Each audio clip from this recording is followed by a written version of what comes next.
About 36 people in Beloit are without a home after a fire damages an apartment building late last night.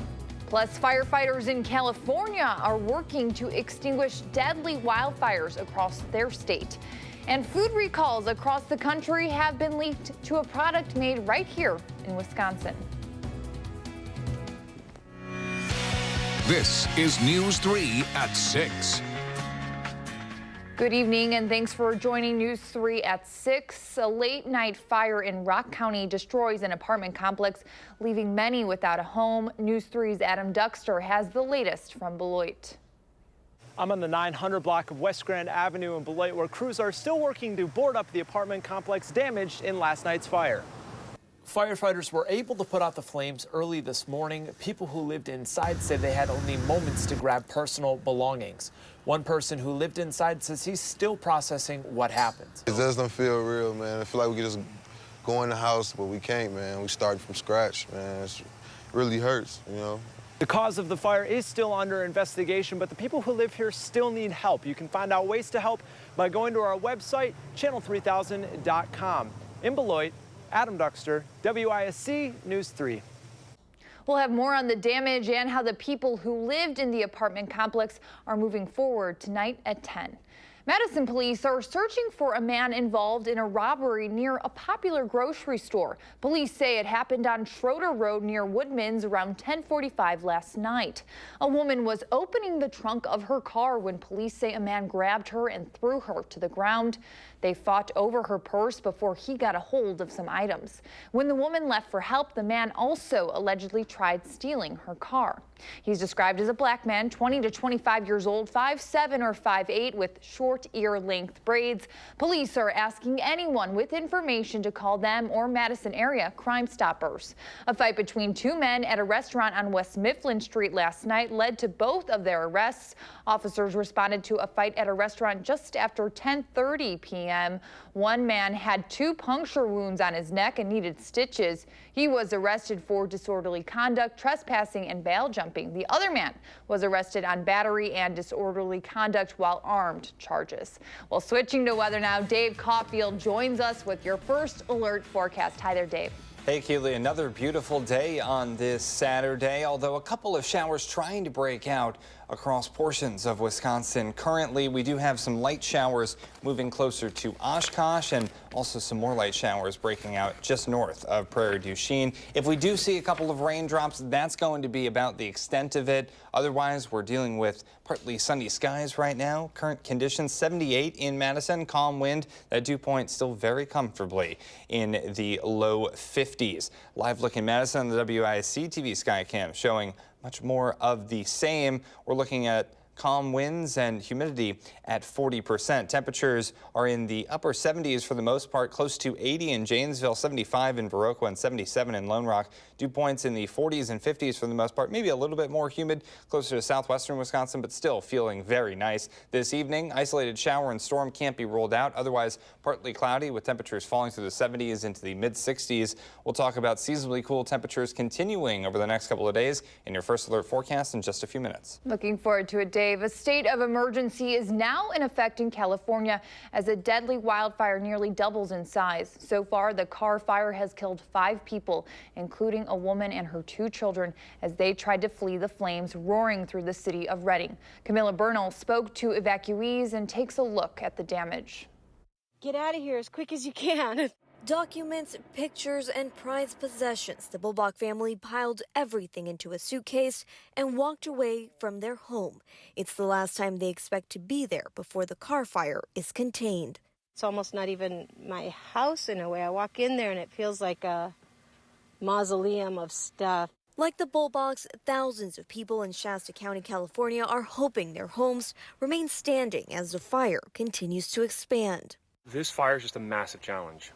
It's burning in the wildland interface, it's burning in remote areas, and it's burning in multiple directions. Most of the damage, like you see here, is in western Redding and in Old Shasta. But the end of this firefight is nowhere near. CAL FIRE saying it could take up to weeks to reach 100% containment.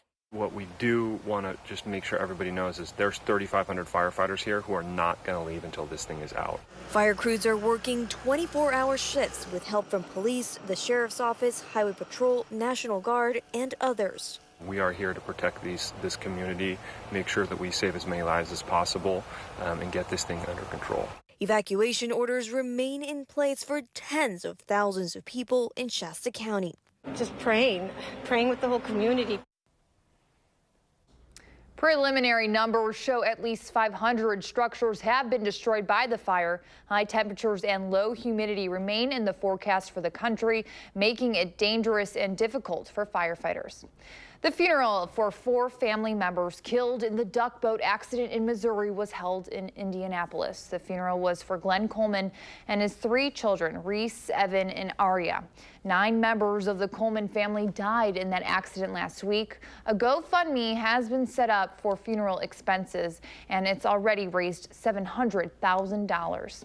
Meanwhile, the National Transportation and Safety Board completed their initial review of surveillance video recovered from the duck boat.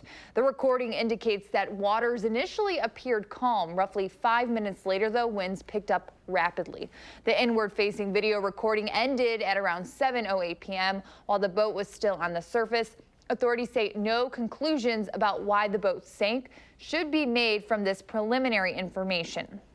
A child advocacy organization says it's concerned that Wisconsin won't get its fair share of federal aid. That's because of potential undercounting of the number of children in the state during the 2020 census. Kids Forward Executive Director Ken Taylor tells Wisconsin Public Radio that young kids and kids of color are most likely to be undercounted. The Census Bureau says that can happen in areas that are harder to count or if there's a language barrier. A George Washington University study found that states lose about $1,500 every time a person is not counted. Well, a product manufactured right here in Wisconsin may be contaminated with salmonella. Associated Milk Producers Incorporated is recalling some of its dry whey powder produced at a plant in Blair, Wisconsin. The powder is not sold directly to consumers, but is used as an ingredient in some foods. The company says all of its products have tested negative for salmonella so far, but it is issuing a recall as a precaution. The company has not said how many food products could be affected, but Ritz Crackers and Pepperidge Farm have recalled some of their products due to possible contamination. Community leaders and neighbors in the Meadowood neighborhood are showing off what skills they've got on the grill. It's the 3rd annual neighborhood BBQ Throwdown held in the parking lot of the Good Shepherd Lutheran Church. Participants competed for cash prizes and the best ribs, tacos, and apple pie. The event also featured music, games, and of course, lots of food. Last year we had a 3-on-3 basketball championship. This year we wanted to make it more community-centric, just people walking around deciding what they wanted to do in the name of community. Everything was free, but people could donate to the Mellowhood Foundation's Summer Initiative. Another event today in Middleton is raising money for the fire department there. The fire department block party features a packed lineup of live music and activities along with fire truck rides. It's all to raise money for equipment, training, and public education and help the firefighters be as prepared as possible during emergency situations. That's the goal of the event, is to raise funds for the department, but it's also an event to bring the community together and just have everybody together and have a great time.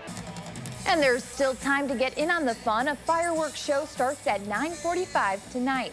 Another festival is educating the public all about things created with fire, heat, and smoke. The Midwest Fire Fest in Cambridge holds live metal, iron, knife, and glass demos. It also features food, music, pottery, and even performances by fire dancers. It draws focus back into Cambridge and this community, which is just so supportive of the arts. And as a potter here for 30 years, you know, I really have recognized that.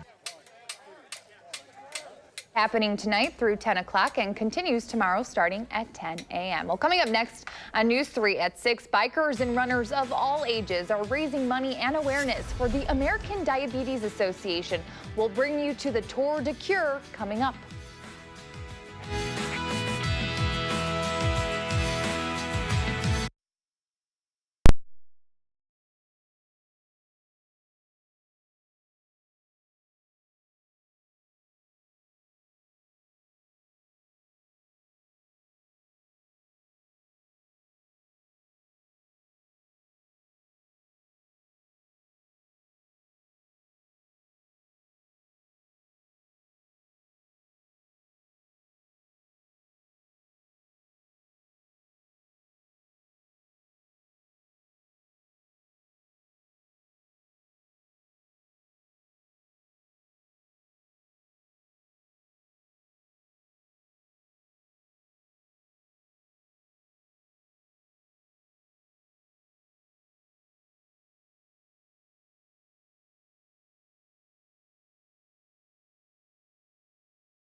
Welcome back. The Tour de France may be going on an ocean away, but the American Diabetes Association is bringing the Tour de Cure to Madison today.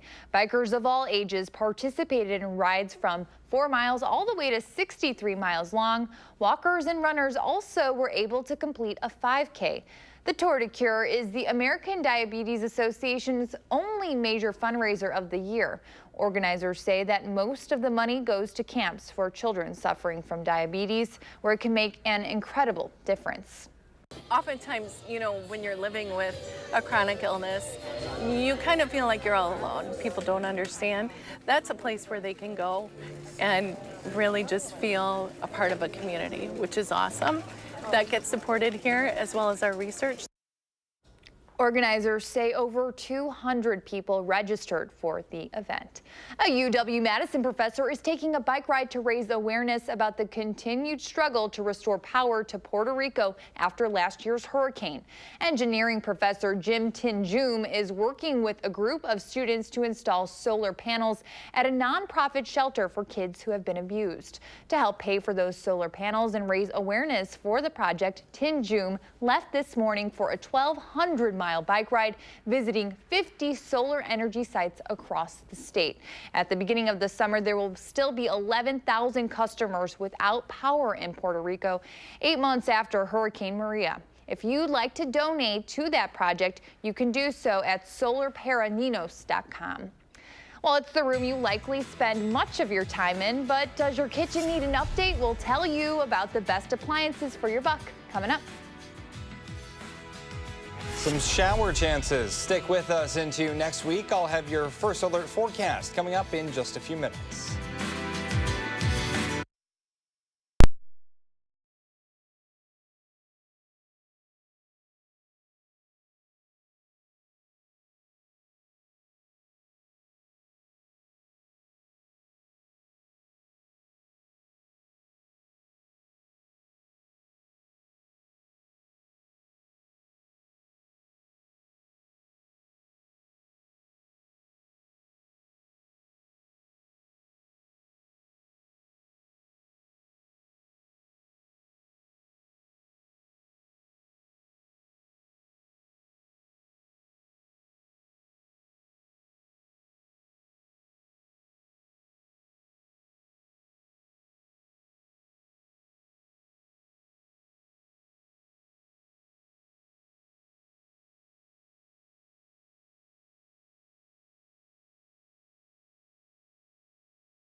Back, do your kitchen appliances need an overhaul? If it's been a while since you've shopped around, a lot has changed, and that's where Consumer Reports comes in. It tests hundreds of appliances every year to help you save thousands of dollars on your next purchase. Jamie Perez has a breakdown of what to get. Jane Batista and her family are renovating their kitchen, and all new appliances are in order. Jane says shopping has been a little overwhelming. So many options and so many choices. I want the big, huge refrigerator that's side by side. My husband wants the one with the drawer that pulls out from the bottom. Consumer Reports' Sarah Morrow says once they agree on a style, there are only a handful of features really worth the money. Our testers like a freezer compartment that actually converts to fridge space for storing extra food around the holidays or when you're entertaining. Even better, if you buy a lot of fresh fruits and vegetables for your family, look for airtight crisper drawers. Crisper drawers are designed to keep your fruits and veggies fresher, and that means a good crisper drawer can save money in the long run. The crisper drawers in this French door style LG performed well. Plus, CR's lab test found it keeps a consistent temperature throughout the fridge and offers excellent efficiency and thermostat control. When it comes to cooking, you have plenty of options from gas, electric, and induction. Plenty of people assume that gas is the way to go, but our tests have shown that we've got top performers among gas, electric, and induction. And in general, one way you can save money is by skipping the separate wall oven and cooktop and going for a range instead. Chefs and bakers alike may want to consider this CR-recommended Frigidaire Electric Smooth Top, which offers excellent simmering and broiling, plus a large oven testers say is impressive at baking. Looking for a dishwasher that delivers? So many of today's dishwashers have a soil sensor, which means you can just scrape off your dishes, skip the pre-rinsing, load everything, and let the dishwasher do its job. This Bosch Ascenta is a CR Best Buy, comes with a soil sensor and has adjustable upper racks and tines, so you can tailor it to the dishes you need to wash. And most important, it offers excellent cleaning performance, which is a big plus for Jane. I do not like doing dishes. I will definitely run the dishwasher a few times a day. For WISC News 3, I'm Jamie Perez. According to Consumer Reports, the most important tip, size it right. No matter which appliance you're shopping for, you want to make sure to measure the space it's going in and the doors it will have to go through to get to that space. Well, definitely not a day that you want to spend inside the kitchen. It's so beautiful out. Dave Caulfield in with the weather. It's so nice out, and it really has been nice all day. I was at the St. Denis Festival earlier this afternoon, enjoying the food and all the festivities there on the east side of Madison, and we got a lot of sunshine for festivities today. The clouds mainly staying to the south and west, but tomorrow, pretty similar story with chance of some clouds and maybe even a few rain showers. Doppler tracks showing those rain showers generally to the north and east, but a couple of light blips showing up in northeastern Iowa. We'll definitely keep an eye on that, but really won't be a big deal as we head throughout the evening hours, and we should just see partly cloudy skies tonight, and that's great news. If we want to sky gaze, I'm going to stay off screen so you can look at this awesome time lapse from the Edgewater Skycam. This is the last night, so the moon is obviously the big bright thing that you see in the sky, but the star-looking thing that you see to the bottom right is actually the planet Mars. So watch this. Watch that planet go right along with the moon. Hopefully you got a chance to see it last night, but if you didn't, don't fret because we have more chances coming up over the next couple of days.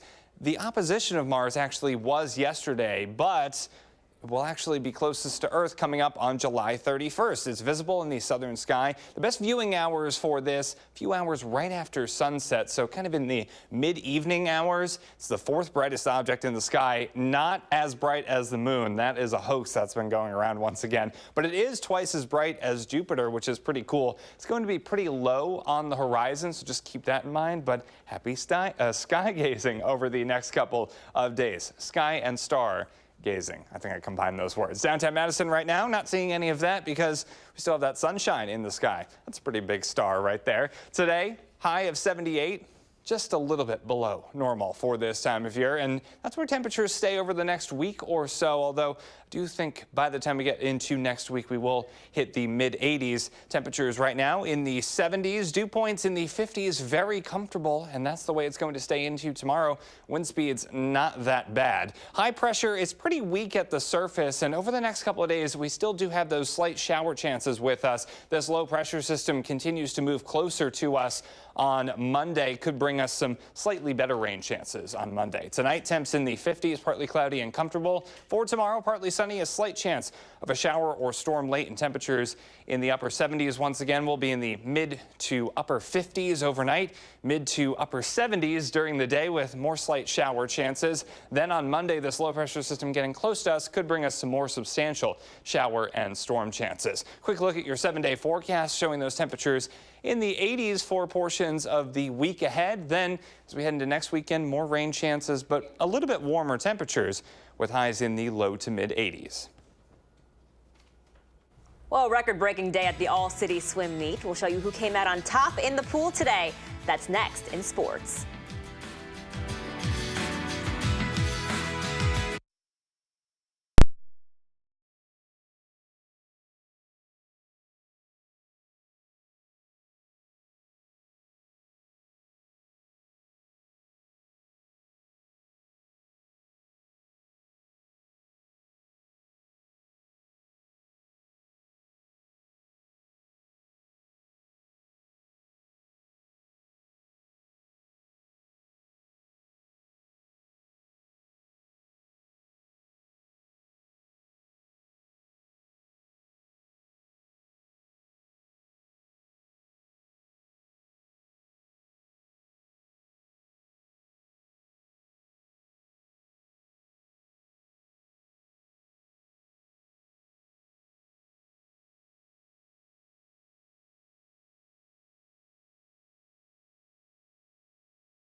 Well, records breaking in right and left on the final day of the All-City Swim Meet in Monona. Couldn't have asked for a better day weather-wise either. So, of course, lots of fans filling the stands today. We start with the boys 9 and 10 breaststroke final. Samuel Wolf from the Middleton Gators breaking 2 records, both the Monona Pool one and the All-City records, with the time of 37:18. Next up in the girls 13 to 14 breaststroke final, Evelyn Larson representing for Shorewood Hills touches the wall first to break the pool record with a time of 1:13:49. And what a day for Jenna Silvestri from Nakoma. She breaks the pool record in the women's 15 and 19 100-meter breaststroke, and on her birthday, nonetheless. And then last but not least, this is a name you heard a lot during the season, Eric Storms from Monona, breaking the pool and the All-City records in his home pool in the 100-meter breaststroke in his age group with a time of 1:05:27. So here's a look at the team results so far. The Middleton Gators taking the top spot by more than 90 points right now, followed by Ridgewood in second place. Monona taking third in its home meet, Seminole, Shorewood Hills, and High Point rounding out the top 6. Well, day one with pads for the Packers today, and well, a lot of guys are ready to go out and hit someone perhaps. Josh Jones and Jimmy Graham getting into it. They had to be physically separated. Mike Daniels later calling it a quote-unquote productive conflict. That's a good way to look at it. Also having a productive camp so far, former Badger linebacker Vince Beagle in his second year in the pros. And he knows getting back into the grind of the season through training camp isn't always the most enjoyable thing, but more of an essential thing. I understand the process. You know, I am excited to be able to get in here and play, strap on the cleats for Green Bay and being able to wear the uniform. But training camps is a necessary. You know, you're able to train your body, to train your mind, to be able to get ready for the long haul. And that's what the grind of training camp is. It's not glitz and glamour. It's not, you know, guys aren't hooping and hollering every single day. You know, it's not, you're gonna have your highs and your lows, but that's kind of the rite of passage you need to do to be able to be on this team. And while you were sleeping last night, the Brewers making moves. The team trading outfielder Brett Phillips and pitcher Jorge Lopez, both in the minors right now, for former All-Star in Kansas City Royal Mike Moustakas. He won a World Series in 2015, hitting about .249 right now. Moustakas plays third, and so Travis Shaw most likely will make the move to second to adjust accordingly. And in case you missed it last night, the Brewers beat the Giants 3-1. Orlando Arcia delivering here. Grounds out, but enough for Hernan Perez to score to make it 2-1 in the 7th inning. In the 8th, Ryan Braun with a 2-out single to bring Christian Yelich home. And then tonight, first pitch at 8:05 on the West Coast. Ulysses Chassin getting the start for the Brewers, opposed by Johnny Cueto. Finally tonight, former Brewers player Ji-Man Choi, now with the Tampa Bay Rays, was this close to hitting a home run last night. I mean, that looks pretty good to me, but the umps say after the review that it is no dice. That is a double. Choi wanted the home run. Anyways, when he got back to the dugout, he was like, I obviously need more muscle. So Alex Smith there coaching him through some weight work in between innings. So next time, no reviews needed for his home runs. Dave, I think maybe do you need some push-ups before you do this forecast here? Yeah, let's do it. We'll do it really quickly. We do have nice weather on the way for tomorrow, but some showers as well.